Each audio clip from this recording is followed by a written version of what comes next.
Okay, we're going to go ahead and get started. First of all, I want to thank you so much for joining us today to discuss this important topic on older adult drivers. My name is Kira Freeman. I'm the Corporate Education and Relations Contact here at ElderHelp. Just a few quick things before we dive into the content. I will be sharing the link to the recorded webinar and the PowerPoint deck via email later today. There's the slide at the end of the PowerPoint presentation that includes many of the resources that we'll be talking about today so that you can review those at your convenience. I'd also encourage everyone to submit comments and questions during the webinar using the chat box on the right-hand column of your GoToMeeting screen. I'll do my very best to field those during the course of the conversation, but there should also be some time at the end for Q&A. So I'd like to begin with a high-level overview of ElderHelp, who we are and what we do. ElderHelp has been providing services to seniors in San Diego for the past 45 years. Our mission is to provide personalized services and information that helps seniors remain independent and live with dignity in their own homes.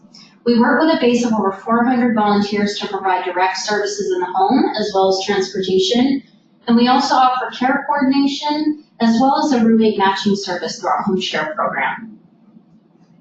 And over the last several years, we've also recognized the importance of supporting family caregivers in their roles. And a few years ago, we created the Employed Family Caregiver Support Program. We recognize that about 1 in 6 employees are juggling full or part-time work while also providing care for a loved one at home. So through our program, we create relationships with local corporations to provide education and resources to their employees. We do this through on-site presentations and workshops. So if this is something that you might be interested in, or your employer or HR department, or even if there's a group or a coalition at your company or corporation that might be interested in this, we'd be happy to connect. We can also participate in employee health and wellness expos. We have a series of 5 free self-paced online courses on our website. In addition to the content that these provide, they also include some great interactive resources, very tangible resources that you can print out and use during your caregiving journey. So the purpose of these courses is to help caregivers better understand their role as caregivers and to prepare for that journey. And then, of course, we offer these webinars on different caregiving topics on a monthly basis. So at this point, I'm going to go ahead and switch off my video so that you can see my slides in full screen. And we're going to jump right into our topic on older adult drivers.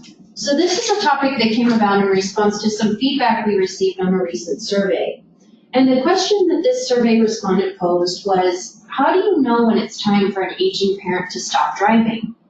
We wanted to address this because it's a very common question that caregivers face, but it can also be a complex, emotionally charged, and difficult subject for families to tackle. And in part, this is because there are many competing factors that go into a decision to stop driving. And it's a highly individualized decision, which makes it complicated as well. So one of the things that we're going to talk about today is that gathering information and preparing for the conversation is really one of the best ways that you can support your loved one through this transition. Why do we talk about driving in the context of age? A key point for today is that age alone is not a predictor of poor driving skills.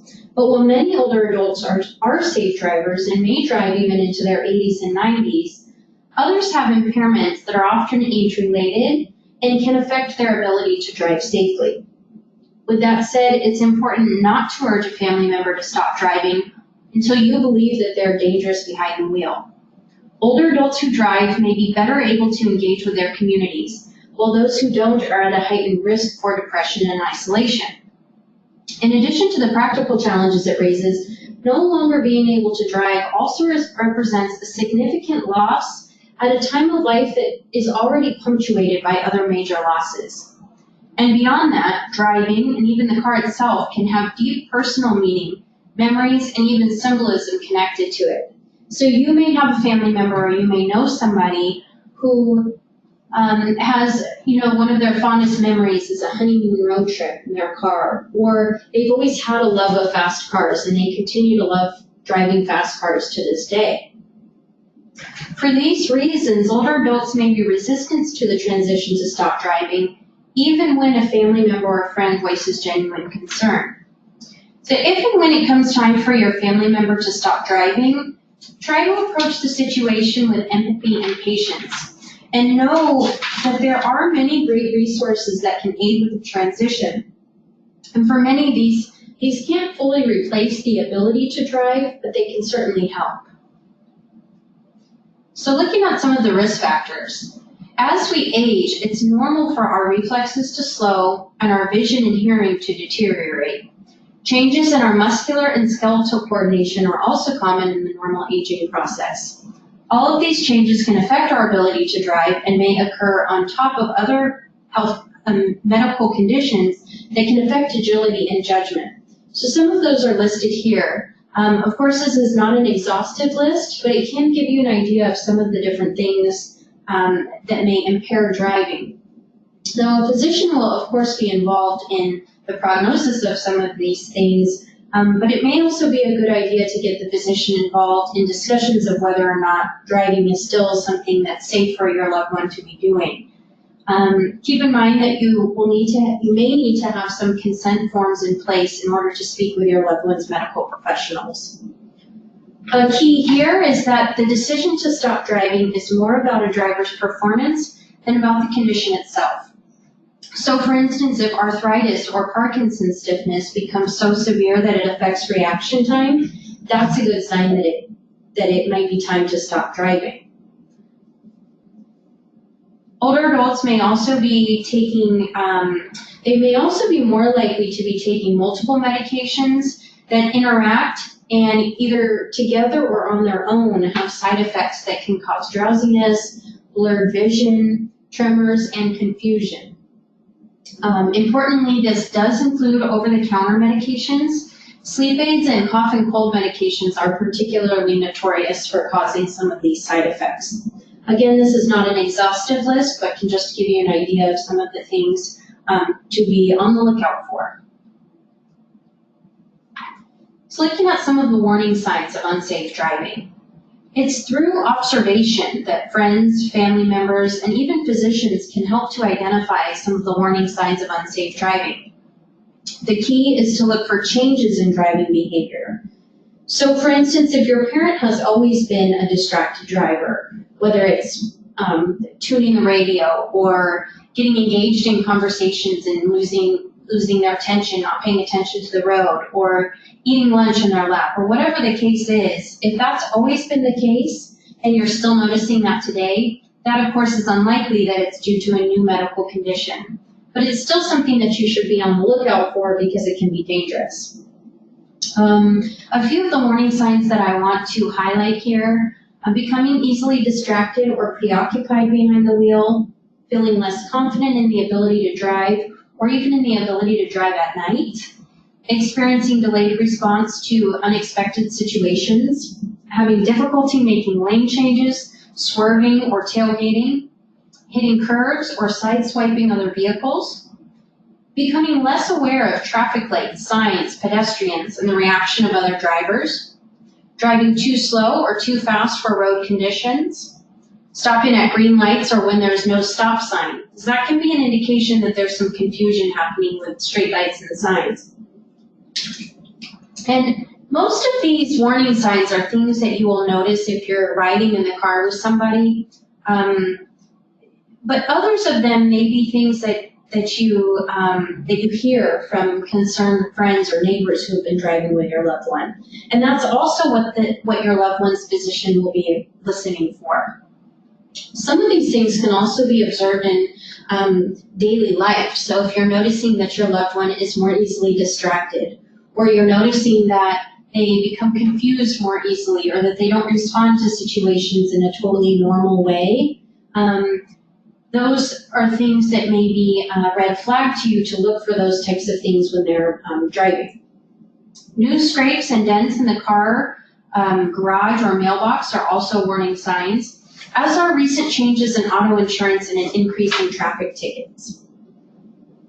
So if you've recognized some of these signs in your observations, this question might be helpful to consider as you assess the situation. Would it be safe for your loved one to drive with children in the car? If the answer is no, it may be time for him or her to stop driving. And again, that is if it's a change from before. So if you've noticed some of these warning signs and you're preparing to either have or continue a conversation with your loved one about driving, gathering the information about solutions and alternatives can be a really great place to start. If possible, I'd first explore the issues that are affecting your loved one's ability to drive and see if there's any problem solving that can happen there. So is there a problem that could be remedied by a change in medications or an updated eyeglass prescription? Could a physical therapist increase strength and flexibility? Could the car be modified or retrofitted according to need? There'll be a resource for that at the end of the presentation. Are there any assistive devices that could solve a problem? And then from there, you might consider, if it's appropriate for your loved one, maybe there could also be some interim measures that could be discussed as an alternative to giving up driving altogether. So that might be avoid driving at night in an inclement weather, drive in familiar neighborhoods, avoid freeways, and limiting distractions altogether. AARP actually offers opportunities for older adults to brush up on their driving skills and their traffic laws. And that resource too will be at the end of the presentation. An occupational therapist can also assist with driver safety. And then if and when the time comes for your loved one to stop driving altogether, these are some of the solutions that might be helpful to consider. Planning rides with friends, family, and neighbors in advance is perhaps one of the most obvious ones, but on this point it might be helpful to encourage your loved one to reciprocate the favor in a way that makes sense for them. So maybe that's cooking a meal or watching the kids for a few hours on the weekend, if that makes sense for your family. Doing this can help to mitigate some of the feelings of guilt and burden that many of us feel when we need to lean on other people for support. You can look into scheduling rides with local social service organizations or senior centers. And Elder Help is a really great example of this. We have a transportation program called Seniors A Go-Go that serves seniors throughout San Diego. And we recently had a client who told us about her story in giving up driving. So she chose to give up driving on her own accord. She had macular degeneration that she had actually been able to manage quite well, but she was still taking morphine. And she knew that she wouldn't be able to continue driving if she was continuing to take the morphine. And what she explained to us is that her decision to give up her license was one of the hardest things she's ever had to do, but that ultimately she's really been able to rely on Elder Help services to help her maintain her independence and get to where she needs to go. You might also consider ordering rides through Uber and Lyft.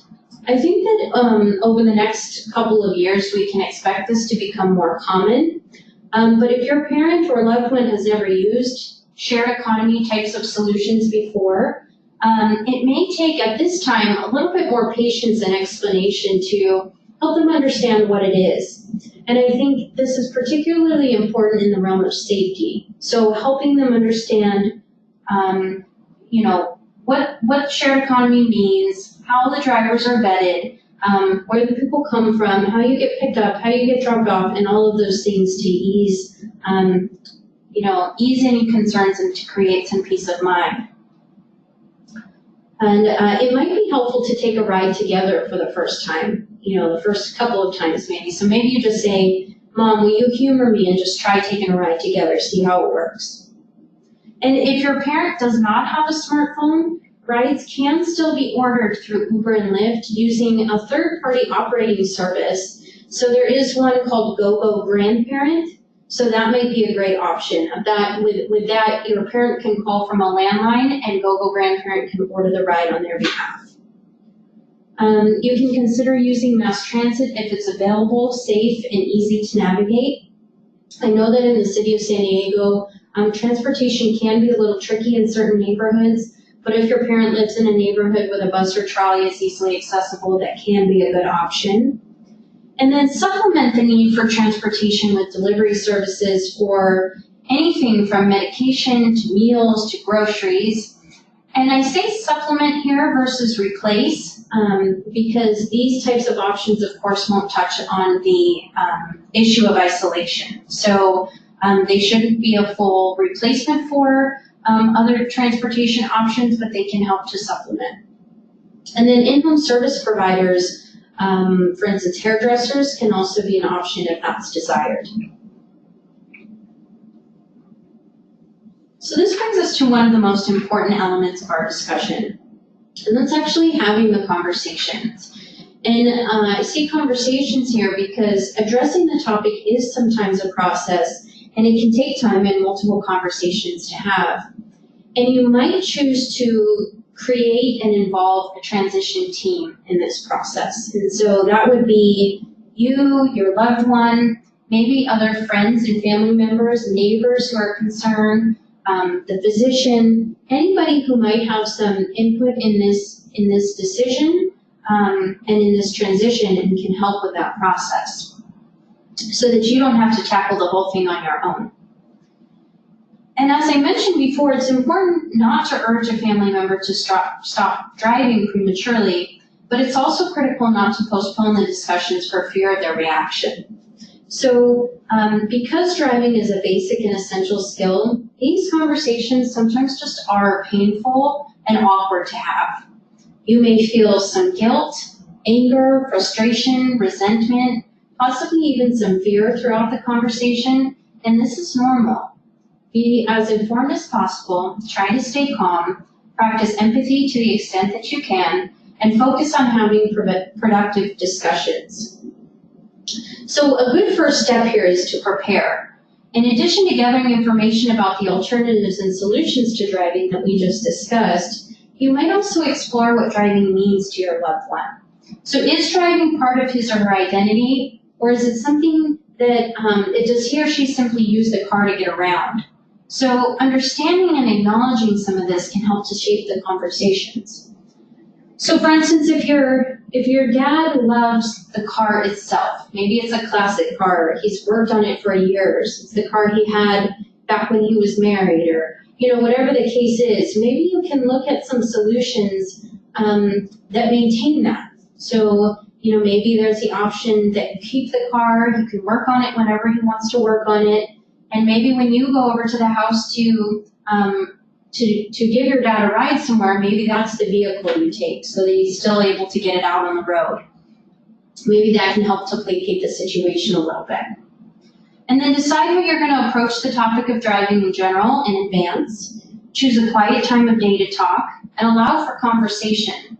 So one of the things that might happen during the course of this conversation is that your loved one may begin to reminisce about driving. Maybe about family road trips or their first car.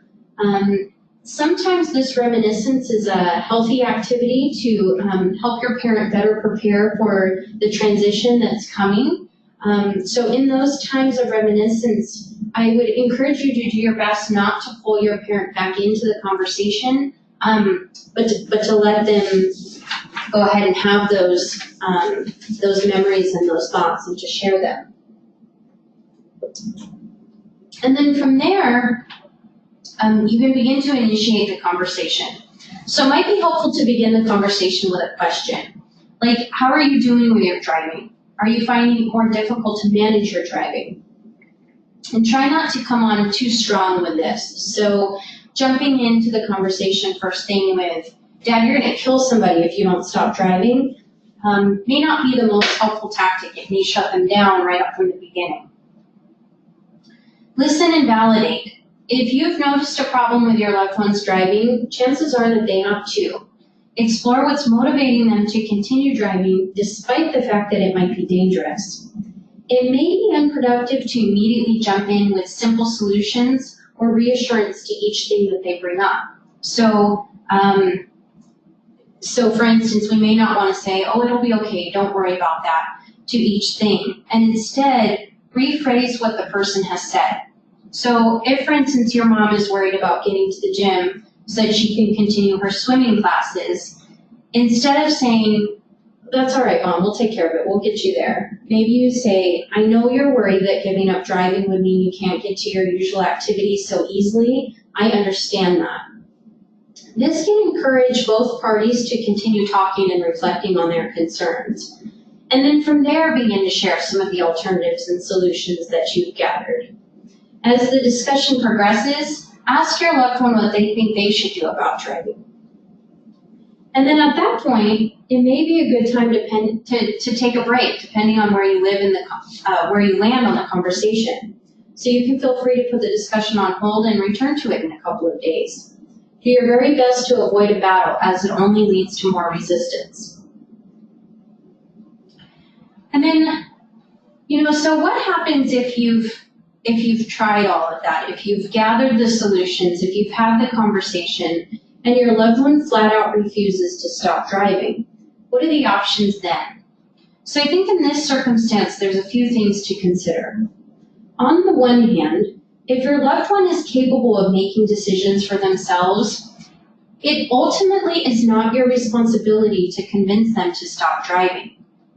Your input is invaluable in the conversations. The conversations are important, but at the end of the day, it may be best to respect their right to make decisions, whether good or bad. That's something that we all have as adults, is this ability to make decisions. And sometimes they're not always good ones, but sometimes that's the most we can do, is to recommend a different route. On the other hand, if your loved one has dementia or is incapacitated, or if you truly believe in your heart of hearts that this person is going to injure or kill themselves or someone else if they don't stop driving, there are some more extreme options and solutions that you can consider, but I would strongly recommend that you reserve these only for when they're absolutely needed. They can be very difficult decisions to make. They're often messy, and they can strain relationships, and they do carry some consequences. So I would weigh these with your transition team and your loved one and see what method is best. So for instance, you can report a loved one to the DMV for re-examination. And at this point, the DMV is required to investigate and re-examine the driver. This request cannot be submitted anonymously, but it is kept confidential to the fullest extent possible, and it's not public record. So a few things to think about here is that if your loved one is re-examined for their driving ability and they fail the test, the decision is then taken out of the family's hands and their license may be revoked. For some families, that's maybe the best thing that can happen, and for other families, that may not be the best scenario. So that's one thing to keep in mind. Another thing to keep in mind there is that if your loved one passes the re-examination, it can make future conversations exponentially more difficult, even if you're continuing to see warning signs of their driving. So that's important to keep in mind as well. And I'd like to make one important note about the DMV. If your loved one is visiting the DMV to have their vision or their driving abilities assessed, it may be best to have a friend or family member accompany them. And that way, if in the case that your loved one's license is revoked, they're able to get back home from the DMV. Because older adults have been stranded there if their license is revoked and they're no longer able to get home. And then if you're doing a search online for something like, what happens if my parent refuses to stop driving, you will find suggestions that range from anything from filing down the car keys, to disabling the car battery, to pretending that the car is in the shop, to actually selling the vehicle. And I will say that these solutions may become necessary if your loved one has dementia, because because rational thought is not happening in a normal way in that space. But otherwise, these types of options should be avoided for ethical and legal reasons. And on a positive note, what I want to say is that most families don't need this level of extreme intervention. But if you have experienced this, or if you're experiencing it now, I know that this can be a particularly difficult aspect of the larger conversation about driving. And if there's anybody who would like to chat about this offline, please let me know and we can certainly arrange a time to do that. Then I just wanted to provide some of the resources that we talked about today. So there's local resources like Elder Help, and the San Diego Volunteer Driver Coalition also has resources about other direct service providers that can offer transportation services. And then I wanted to point out this Training, Research, and Education for Driver Safety resource, or TREADS for short. TREADS offers education and training programs to improve roadway safety. They're located at UCSD in the School of Medicine, the Qualcomm Institute. And they have several great resources on their website. And some of them are ones that we've discussed here today, but they also have links to self-assessment tools, driver evaluation programs, car comfort and safety, technologies for older drivers, and more. And they have a link on their website called San Diego County Referral Guide for Older Roadway Users. And then I'll include that in my link when I send out the PowerPoint in the webinar, but that resource includes tons and tons of different types of resources for all different aspects of driving. So that may be the resource as well. And then if anybody is looking for something very specific, please feel free to email me or call me or connect with me on LinkedIn, and I can get those resources sent to you. Just a quick save the date here for our next webinar in the Family Caregiver Series. It will be on February 21st at 11 a.m., and I'll be sending out more information on that topic in the coming weeks. And at this point, I'd like to open it up for your comments and questions. Please feel free to submit those using the chat box. And my contact information is here if you'd like to reach out to me. And I want to thank everybody again for joining us today. We hope to see you next month.